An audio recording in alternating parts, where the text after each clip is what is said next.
I'm Chris Terranova, and this is the Generational Exchange. 4 generations, one conversation.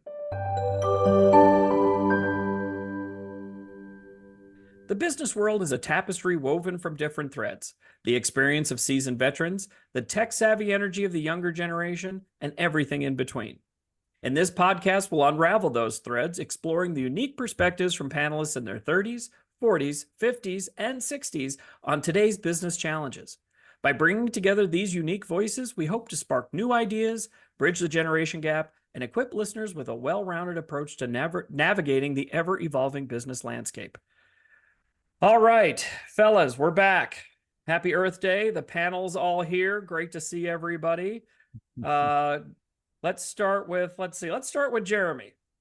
How you doing, Jeremy? Jeremy Davidson is here representing our 40s. How are you today, Jeremy? I'm doing well. I'm doing well.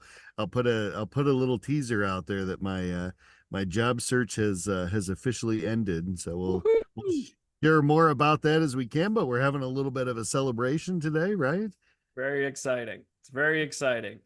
Jeremy is off on a new adventure, and we're going to talk about that in future episodes. But suffice to say, congratulations, Jeremy. And it feeds into our mentoring conversation, right? A big thank you to my mentoring group of guys here. Much appreciated. It takes a village. We're all gonna move in with Jeremy now. Yep. All right, representing our 60s, we have Mark Russell. Good evening, sir. Good evening. Hello, everybody. And as always, representing the 30s, we have Rhett Suchu. Hello, Rhett. Hello, sir. How are you? And last but probably least, I'm Chris Terranova, and I'm representing the 50s. So let's get on to our topic today. Today's topic is how to be a better manager. On the topic, management can be a double-edged sword. It can be incredibly rewarding, and it is undeniably challenging. But fear not, this episode is packed with valuable tips for both seasoned veterans and our first-time managers. We'll delve into the top 5 things you should be doing, along with top 3 things you shouldn't be doing to become a successful manager. So buckle up. As the old saying goes, being a manager just might be the toughest job you'll ever love. So let's start the exchange. All right.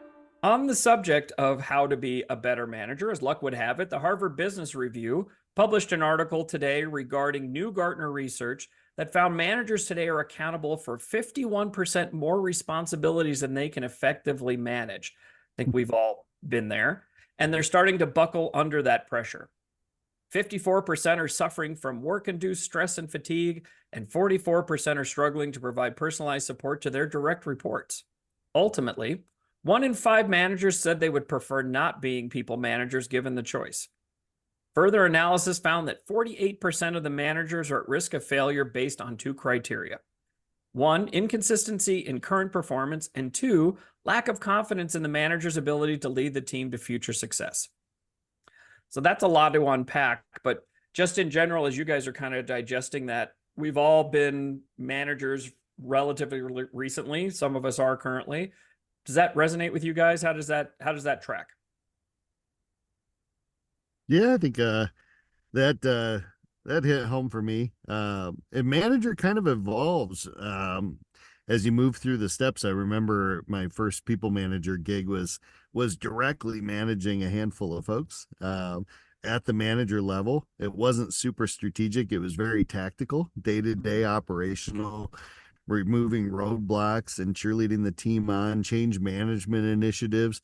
But I found that as you kind of move up that ladder, you move into the director level, your people that are reporting to you now are managers, move into the department head role, VP role, and the people reporting to you are directors. They've got managers reporting to them. And you find yourself kind of migrating a little bit away from that day-to-day people management more to the strategic. And where I found your stats there from Gartner's to kind of resonate is that in-between role when you're kind of straddling that day-to-day, the executive team that you're reporting to, where you might be in charge of playbooks or process improvement or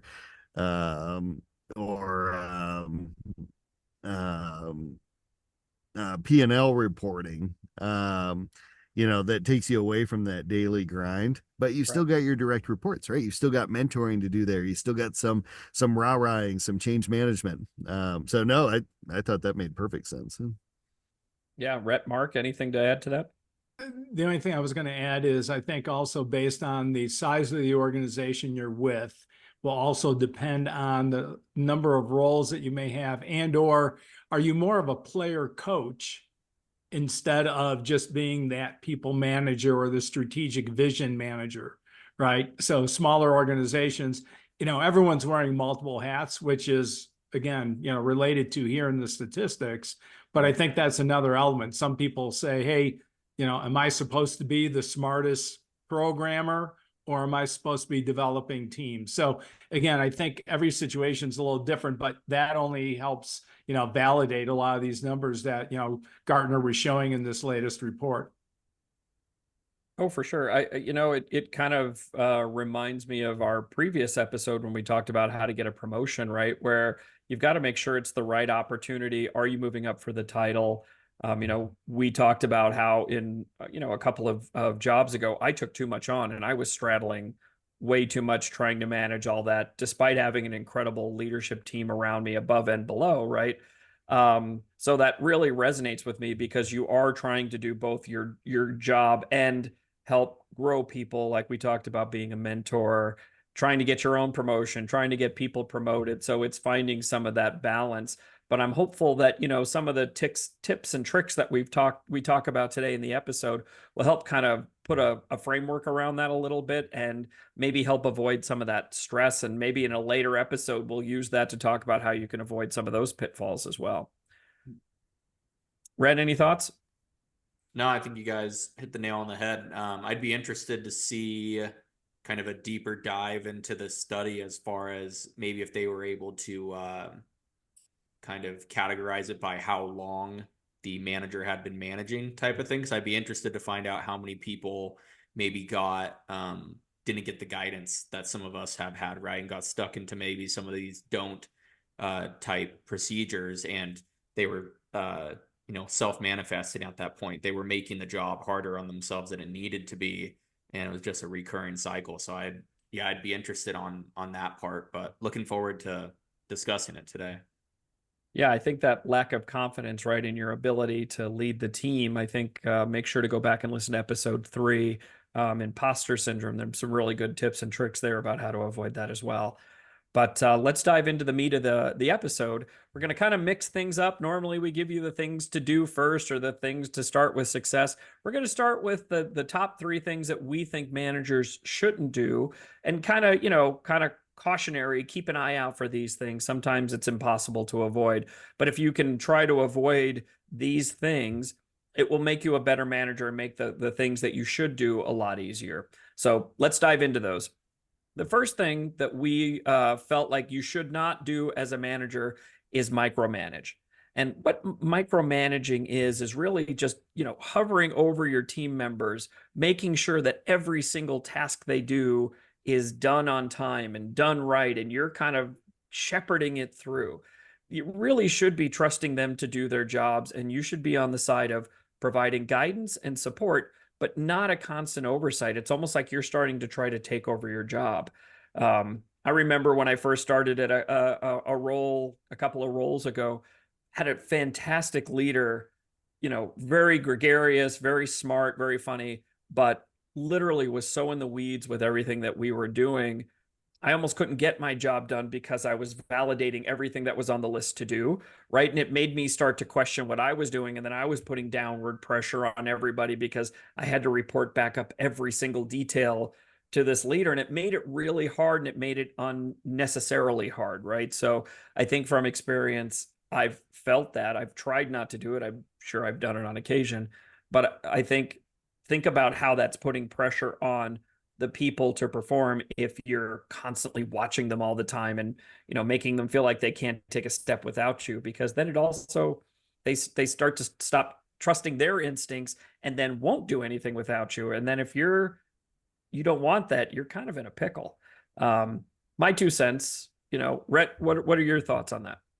Mm-hmm.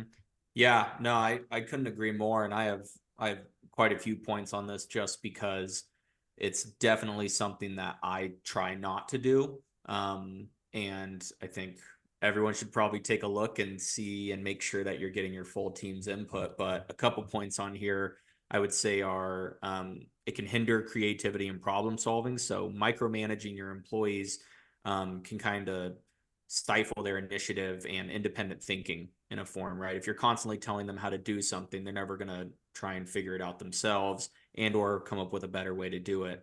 I think it generally tends to decrease employee morale and motivation as well. If you're constantly hovering over employee, at least I feel this way. If you're constantly having to tell me maybe what you want, then I don't feel like I'm providing what you need or being able to expand the role as it needs to be.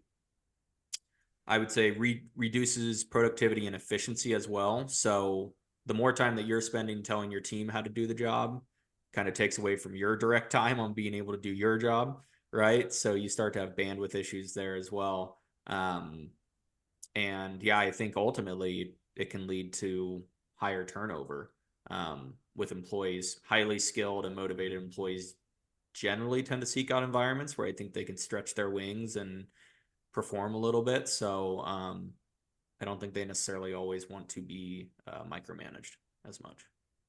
I think that last point you tossed out there, Rhett, was spot on, right? Especially if you're not managing entry level folks, if you're managing professionals, folks that are, midway into their career, I don't think there's a bigger turnoff professionally than having somebody constantly micromanaging your work.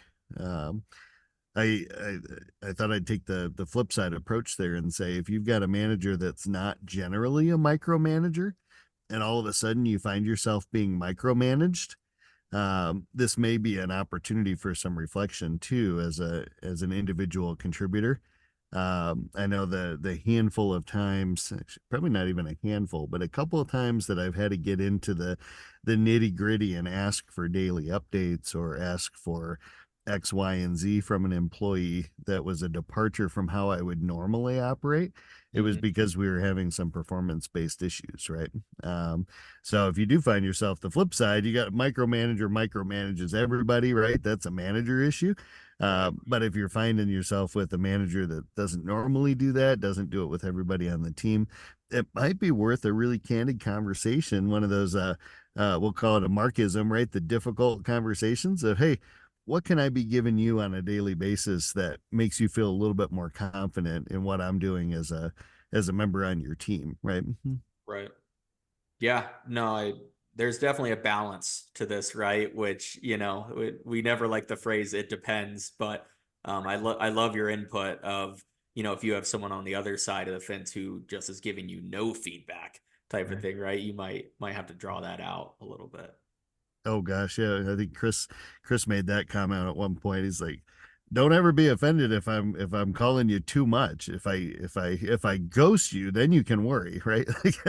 you want that feedback. And I probably didn't paraphrase you there correctly, Chris, but No. In fact, I mean, we're gonna talk about that more in depth on one of the later points about being uncommunicative, right? But it can have impact. Mark, any thoughts on that, or should we keep moving? Keep moving. All right. So the second one is avoiding conflict resolution, right? Nobody likes conflict. Well, I'm sure some people like conflict, but most people don't like conflict. But when you start avoiding conflict, it can really start to create a toxic work environment. And those conversations that maybe you need to have or should have that might be difficult can really start to fester and create bigger problems. So really the takeaway here is address conflicts head on and in a timely manner, always respectfully, always with grace and deference, but don't avoid, right? I think we've all been in a situation where, gosh, if I'd only known, that was a problem, or you find out on a review at the end of the year, you're like, you have to be kidding me. And it causes disappointment and frustration. And, you start to think, geez, I would have, if I would have known you felt that way, I would have fixed it. Right. So try not to avoid, if you can, conflict, right? Conflict does not necessarily have to be bad. Conflict can sometimes be very positive and constructive if it's handled in the right way. Mark, what are your thoughts on that? Well, first off, it validates, Patrick Lencioni wrote the book, 15 years ago, The 5 Dysfunctions of a Team. And one of those dysfunctions are those organizations that avoid the conflict or avoid those conversations. So, from a manager's side, obviously, you need to have that role, responsibility, and accountability conversation right away. Now, if you're a manager and you inherited a team, or you've been having a team for a year and you haven't had that yet, the second best time to do it other than a year ago is right now. So the element, I think, is when you are praising and when you are recognizing good work, if you're not seeing that and you've already identified, that this is what your team needs from you to hold them accountable, then you have to have that conversation, and you have to be willing to, kind of suffer that little bit of an ouch that all of a sudden, oh, this person's now mad at me because I am having this uncomfortable conversation with them. But you as a manager owe it to them. And if you don't give them that information, you're setting them up to fail, which ultimately means you're going to fail as a manager. Yeah, I think that's right. And if you handle it right, it's not personal, right? I mean, all of us have personal relationships outside of work, but there were times when, as a leader, I had to talk to you like a boss, and we had to make it about business, right? It was always constructive. But I think, to your point, Mark, if you take some of the personal out of it, it can be much more constructive. Jeremy, thoughts? Yeah, and it's less personal if it's done in private, right? What do they say? Publicly praise, constructive criticism in private, right? I don't think you could do anything worse than put your team on the defensive than chastise them in front of a group, right? It's just not. But there's managers out there. I read the stories on LinkedIn. There's managers out there that do that daily. Right.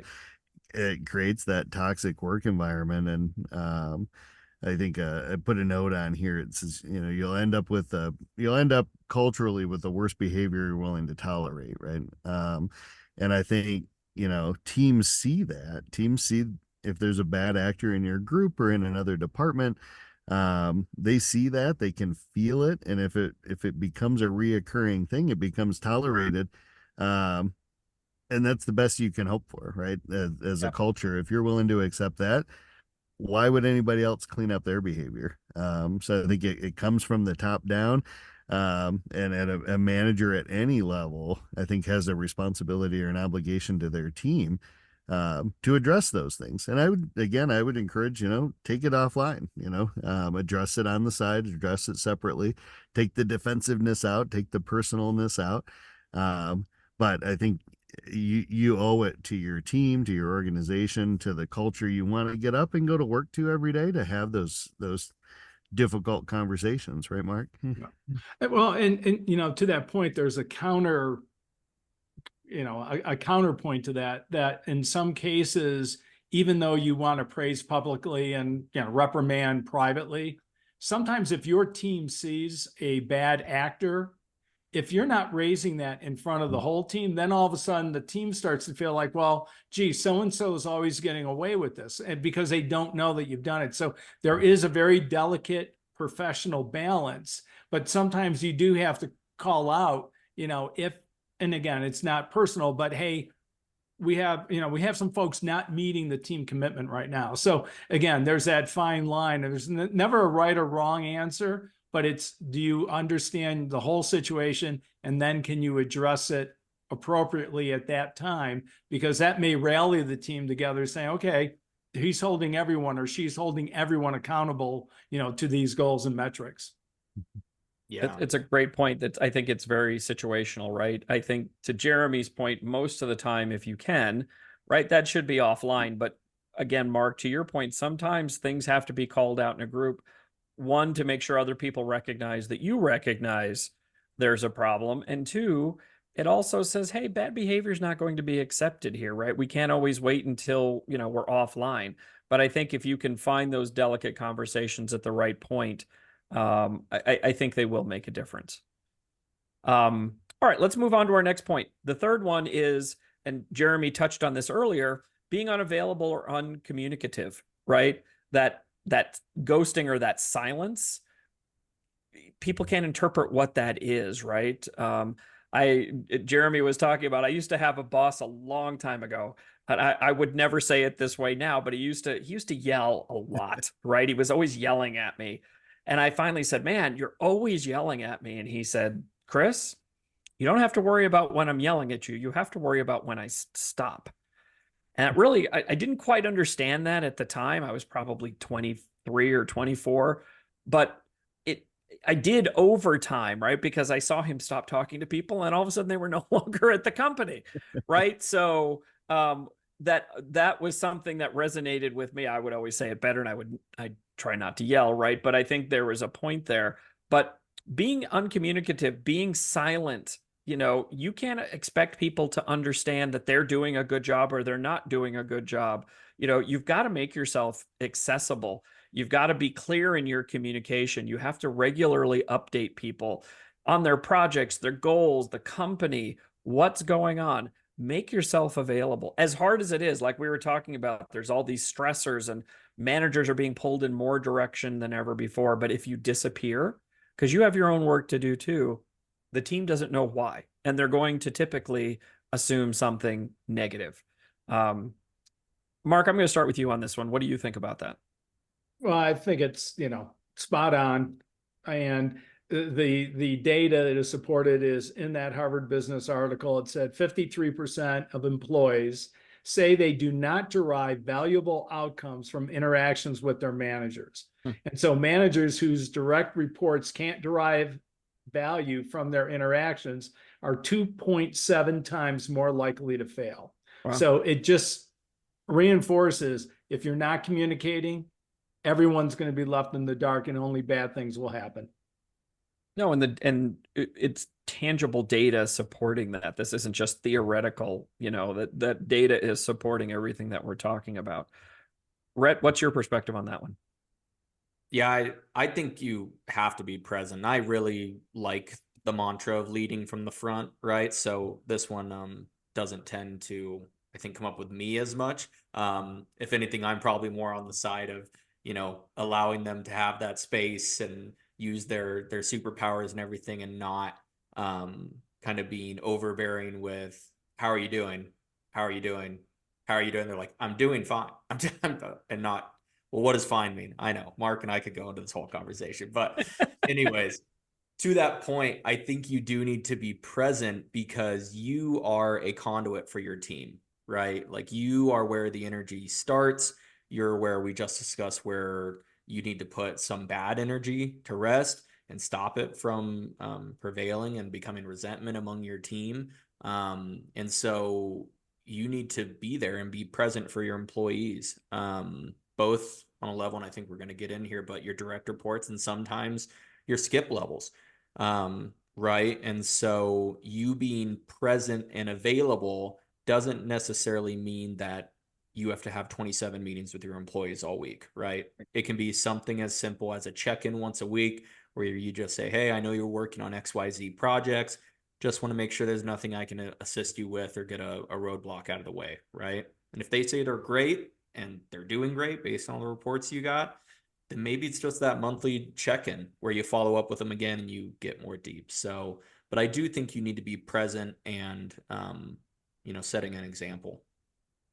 No, and I think you're bringing up a good point that it doesn't have to be a 30-minute check-in. It can be, a Slack. It could be a text. It can be an email. It could be a quick phone call.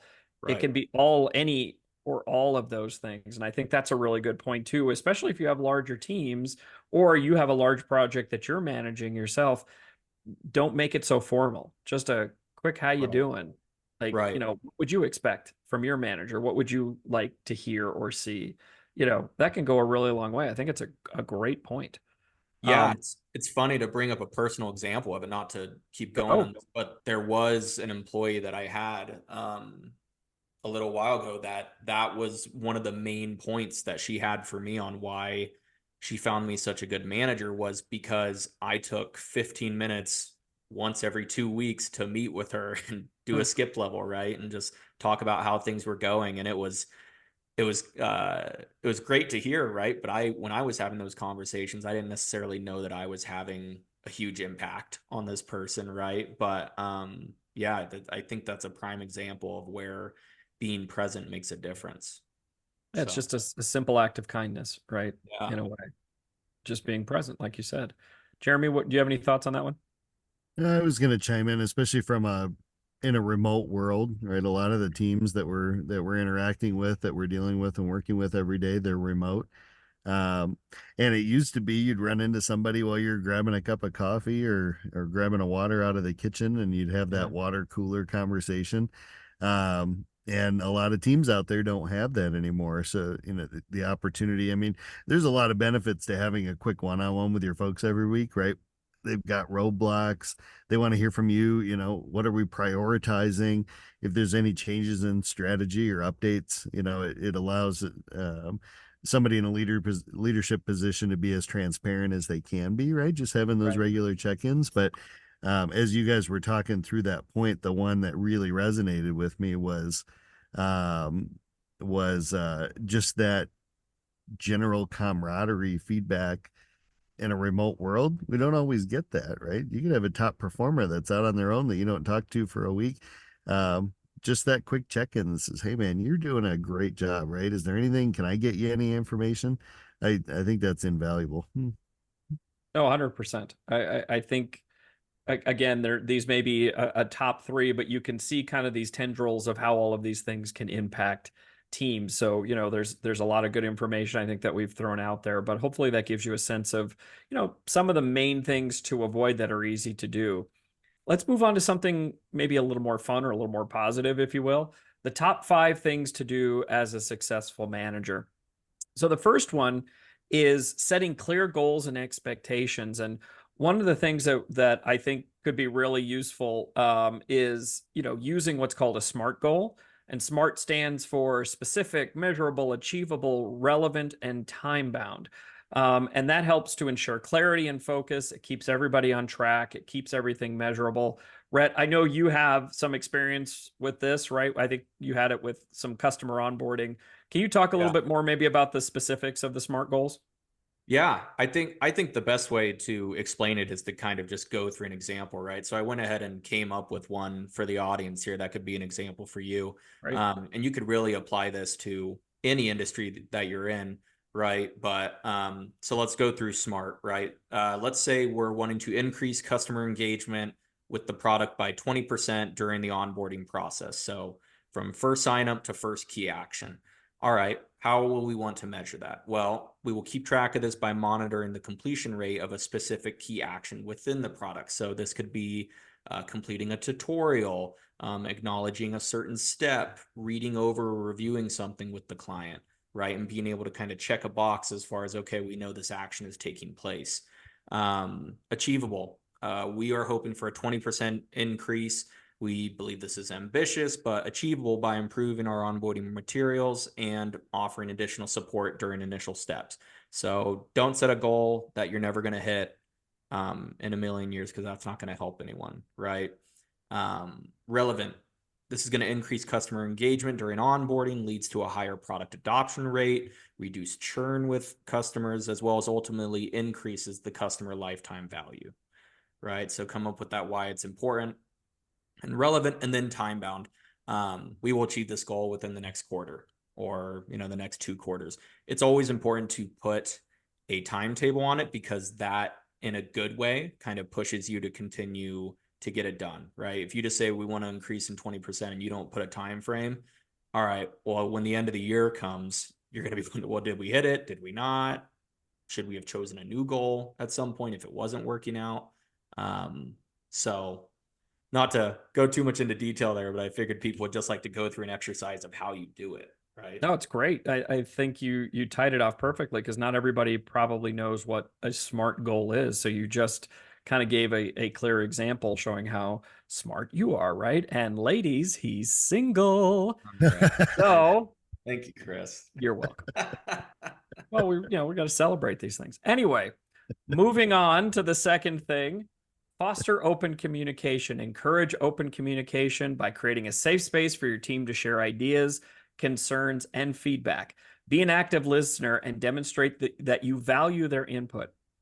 If you're a leader with several levels of management, or even if you're a line manager with a leadership structure above you, encourage skip levels. I think we touched on it very briefly before, but a skip level is something that gives subordinates an opportunity to talk to their boss's boss, right? And this can be a learning opportunity for the manager, the senior manager, the employee.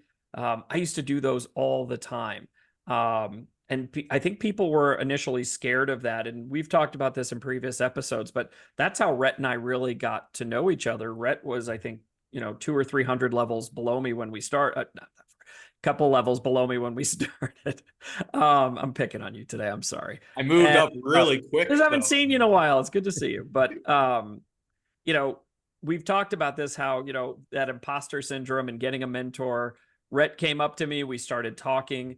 And I had offered this up to everybody in my org, which at the time was several hundred people. And I think I had 3 or 4, maybe 5 people take me up on it. But those that did, I opened up communication to them, and I talked to them more and shared things with them and gave them insight. And I also learned a whole bunch about what was going on in different areas of my department that I may not have line of sight on, or was being filtered by the manager's manager, right? So I think encouraging open communication is super important, whether it's with your peers, your subordinates, your managers. Making sure that there is an open dialogue, right, is really important. Rhett, speak to that. Since I've been picking on you, I'll give you the floor. You can feel free to throw it back. But agree, disagree? What do you think? No, I agree. You're amazing, sir. I would never say anything bad about you. Come on, gonna take the high road. I'll say it after the show. I'll say it after the show. That's right. No, I think that a manager, to a degree, is only as good as their team is, right? And what you're ultimately going to fall into, if you don't have kind of open forms of communication or some type of communication pathway for your team to be able to talk to you and each other, is a closed off team, right? And then you have a group of 6 individuals who are all either doing things their own way or not coming up with ideas together, not tackling the goal together, right? How do you do that 20% increase in efficiency if you got 6 people who don't talk to each other and they don't know if they really trust you because you've never been open with them? And then that propagates down. Like, let's say you're not the kind of lowest level manager there. Okay, well, now you have managers below you who are learning from you on not having an open communication pathway possibly, and that's going down to their team, and it can waterfall really easily. So, I mean, I really think you should be open with your team members, have brainstorming sessions, give them tasks to do on their own, like we've briefly mentioned, right? See how they work. Yeah, I think this is really important. I think I would feel really uncomfortable managing people that I didn't have a open channel with. I'd be like, well, what do they think of me? Am I doing a good job? Am I not? Right. So Right. Obviously not if I don't know, but Mark, you got something on this, I'm sure. Yeah, well, I just think for me, it came down to the 3 C's, right? Clear, concise, consistent. Great managers will always probe with good questions. They're always going to make that personal connection. I mean, everything we've spoke about what managers shouldn't do are all the things now that we're saying, they do need to do. You need to care about them as a person first, because then the business parts will be a lot easier.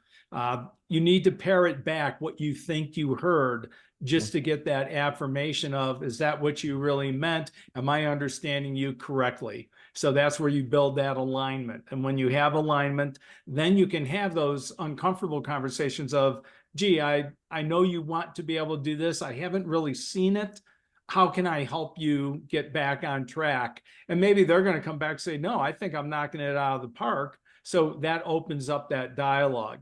And when you listen, you're going to drive that employee engagement. You're going to drive that engagement, not only for them, but that's how they're going to treat the customers, right? So if they're not engaged, they're certainly not going to be treating the customers well. And I think the other element is you can't be afraid as a leader. I had one example where a certain, person 2 levels above me would always say in meetings, Oh, you're absolutely right. Yet no one saw any action from that. There was never anything that was changed. There was never anything that was supported as to what we wanted to do as a group. So, people will look and say, well, gee, if I'm giving all these great ideas and they're not taking anything, why bother? And so Right. those are the worst things. So again, if you're having those conversations and you're able to take action and knock down some of those barriers or roadblocks, you're really going to have those folks really embrace, that communication, that engagement, and only good things will happen. Yeah, that's great points. Let's move on to the third one, which is empower your team, right? This is something I find very near and dear to my heart. Delegate tasks appropriately and trust your team members to take ownership. Provide them with the resources and support they need to be successful. We used to have a discussion about how, as leaders in my organization, when it was appropriate to put on your superhero cape, right? And when to delegate to others. Jeremy, you probably remember these conversations for sure. But running in and saving the day can always feel like a great thing. Like it feels like, oh, I took care of it, right? And you may think you're empowering everybody, but it can almost have a converse reaction with the team. It can disempower, and it also puts the responsibility on you as the fixer. We talked about this as well. You don't want to become a linchpin or become what we call a CLM, a career limiting move, where nobody can see anybody doing anything without you being involved, right? Jeremy, I'm going to point to you first because, we've talked about this a bunch. I actually brought this up as I was doing your final reference on your new job. Yay. That this is one of your superpowers, right? Is knowing when and where to put on your superhero cape. So talk a little bit more about empowering your team. I think this is where, as a leader, you've got an opportunity to really let folks shine and potentially get ready for that, like our last podcast, that upcoming promotion, right? Right. I know your bonus item for today's discussion was how do you take time, how do you take care of yourself as a manager, and I think that ties really nicely into number 3, being able to empower. We spent a little bit of time talking about taking time off and understanding that work-life balance a couple of episodes ago. But one of my fondest memories of working with you and Rad at that last ed tech company was a trip. I took a 2-week vacation in the fall, and we had a brand new initiative. I had spent the previous month outlining everything. We had the playbook all set up, and this is what we're going to do. We're going to do X, Y, and Z, and we're going to engage with our customers differently. And the kickoff was the day I was supposed to be leaving for my vacation. And the guy, the team, Rhett and Tom and David and Maddie, they stepped up to the plate and they said, okay, we got this. And for the next 2 weeks, they were on the leadership meetings. They were on with you. They were handling the day-to-day of this rollout. And when I came back, everybody was I probably shouldn't put words in Rhett's mouth, but everybody was over the moon excited. Hey, this thing worked. It went off without a hitch. We handled it. We rocked and rolled. We had fun with Chris. It was phenomenal. It's one of my best memories of working there. And that was the team stepping up to the plate and grabbing a hold of that opportunity. So, You had to empower them to do that, right? And that's the whole point is you gave them the ability to succeed, right? You set them up to succeed, and then you stepped away. Rhett, from your perspective, how did that go? Yeah, I don't know if I when you came back I said we had so much fun with Chris, but Fun's probably a strong word, right? Yeah. No, I mentioned this when I can't remember which episode we were talking about, Jeremy, but again, this step of empowering your team is so important for their growth. There was no bigger compliment to me when working for Jeremy from when he took that trip, right? Yeah. And the only call I got from him was one day from the top of a mountain, and I was like, everything's going fine, stop calling us, right? And he's like, oh, okay, sure, and went back to his thing. But no, I mean, that was a critical step, I think, for the managers in that group to give us that confidence, to then when we continued to grow, right? And all of a sudden we were in charge of our own regions without like you watching over us, we were empowered and felt like we could do it because we'd already done it. Right. So, yeah, I think this is huge, especially as a manager, because that's what you're getting into, right? You're trying to empower people in your team. So, And we would, there's no way we would have been able, we 10x'd over those 4 years, and there's no way we would have been able to scale and handle that kind of new customer volume no. if we didn't have that autonomy, right? If the regions weren't running their own show. I mean, it was just it was a confluence of excellence, right? everyone had to grow at such a Right. fast rate, you know? So, Well, I think you guys just hit on the whole purpose of this podcast, right? Is looking at that perspective or that issue from different perspectives, right? I think that's what is great about the fact that we've all worked together. Like for me in that example, because we had a relationship through skip levels, because I trusted Jeremy, I trusted his team, right? So I was able through that example as well to feel like it was okay for Jeremy to step away at the start of that initiative because I knew his team had it, right? So I think again that is the epitome of this podcast. So that makes me happy. Mark, anything to add to that one? Well, to that last example, it sounds like they had some great leadership development coaching to that point, but no. Mark was our leadership coach for those who don't know. And yes, they did have great leadership coaching.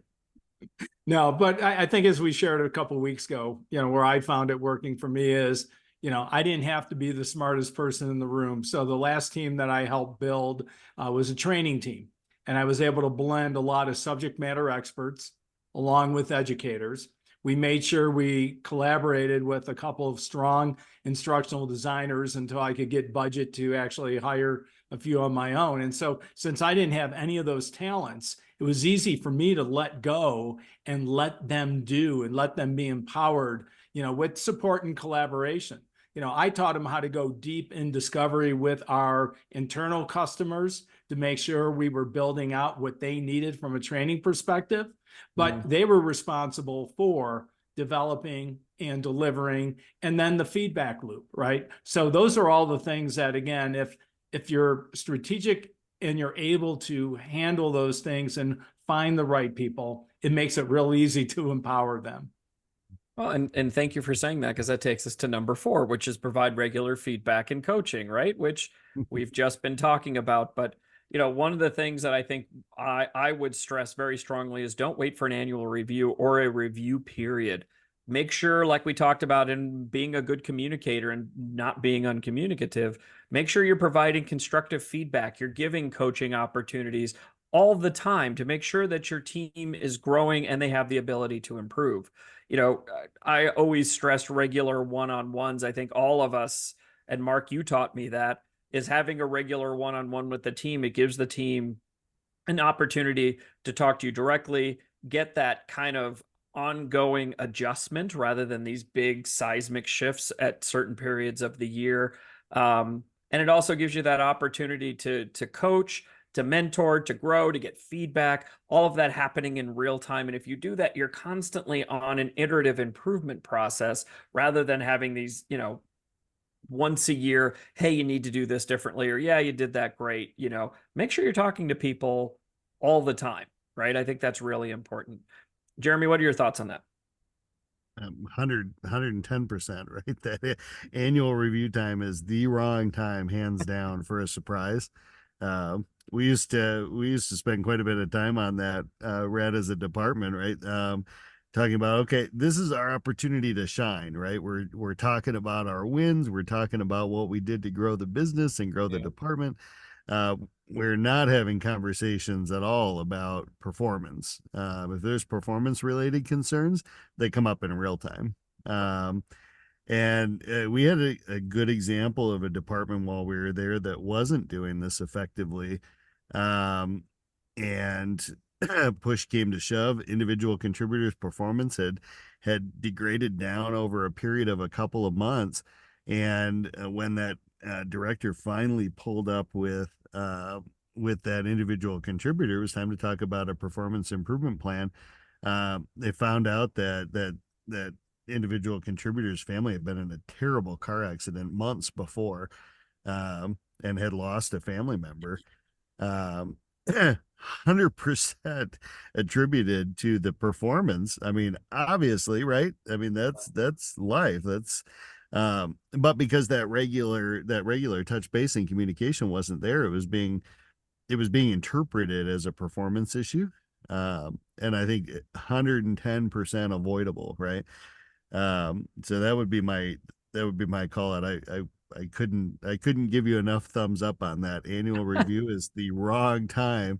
Should That's right. never be a conversation about performance that's a surprise for the employee, right? Like that. There's I don't know. You're failing as a manager if you're using that as an opportunity to bring up areas of improvement, right? That should just come up real time. So Rhett, what are your thoughts on the feedback or what Jeremy's saying? Yeah. No, I agree with all of it and want to kind of, I guess, impress on people that a year is a very, very long time in the business world. Maybe not if you're building out a 5-year plan on where you want the company to be, right? But I mean, to set a goal at the beginning of the year and not have any type of, hey, okay, let's break this into quarters, right? So I'm going to take this year-long goal and I'm going to break it into what I kind of want to see per quarter. Okay. And then, so my contribution to this goal is X.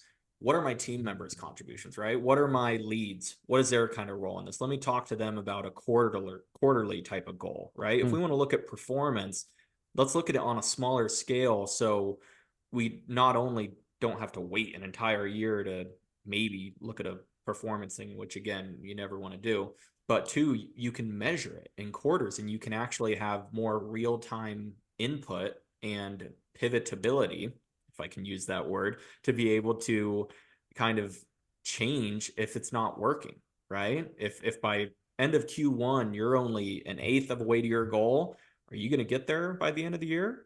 Maybe not. So I think that both from a improvement and kind of coaching mentality, but also from to Jeremy's point, those one-on-ones that you're having, they're not always strictly business focused. Again, you never prod too much with your employee, but you always leave that door open as far as like, how are you doing? Are you struggling, right? If they seem like they're struggling, it's okay to offer a hand if they're willing to open the door and talk to you about it, right? So Yeah, that's right.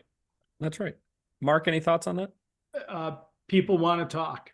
I mean, you have to, again, active listening. We've talked a lot about very similar themes. I'll talk to people about 5 coaching conversations, right? First conversation, the role and responsibility.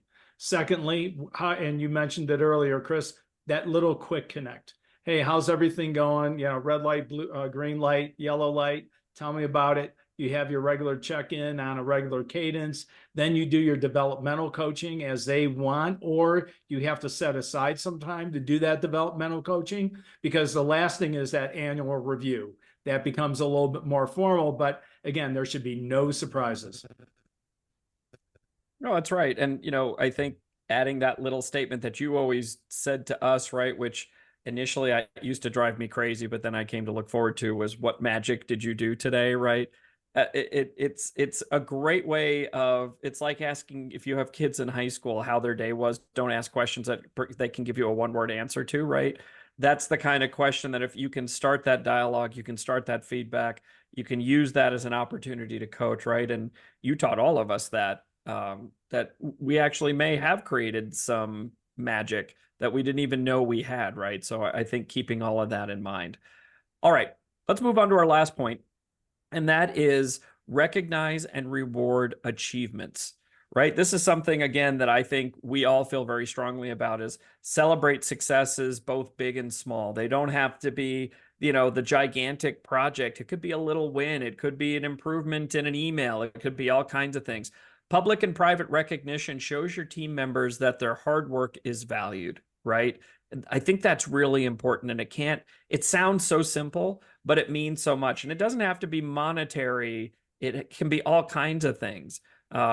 Just positive affirmation, recognition that something was done on time. If you have an employee that was struggling, just going, hey, great job, you got that in, right? That really means a lot. Jeremy, thoughts on that? Yeah, I think get your teams out there in public, right? Town hall meetings, LinkedIn, even. I've seen some awesome praise come from managers on LinkedIn shouting out their employee wins. That's a big public forum. It takes some confidence as a leader to post your folks out there on LinkedIn and say these guys are rock stars, right? Because you know they're going to get poached. But they're not going to leave because they got such a good manager that's shouting them out on LinkedIn, right? But I think you brought up a really good point there in kind of juxtaposing that against comp, right? Everybody likes some monetary rewards.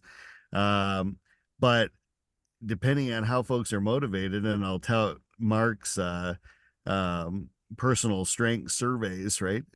Is how do people like to be, what does that come? Is it a $50 Amazon card that really gets somebody motivated? Or is it shout out on the big town hall? It says, hey, we want to recognize a win that came from Rhett this past week, or Susan did this incredible job saving an at-risk account for us, right? I've worked with companies that do an unbelievable job of highlighting those couple of wins. 5 minutes on a town hall with a person from each different department. You can build some momentum on that. The next month you do the same thing. The next month you do the same thing. And maybe by the end of the year, the big 25,000 employee, global ed tech company that we worked for, they did, I think, a brilliant job of rolling that up and actually acknowledging, quarterly and annual excellence, right? And shouting that out from the rooftop. So, I think Chris also did something that was really neat when we highlighted what was going on in our teams at our department head meetings. I saw more than one occasion you'd jot down little notes of what was going on, and you'd send that person a note. Yeah. And maybe we mentioned, Susie did this great job of knocking out this new enrollment for this big customer that just came on board, and all of a sudden she gets a note from the department's vice president, right?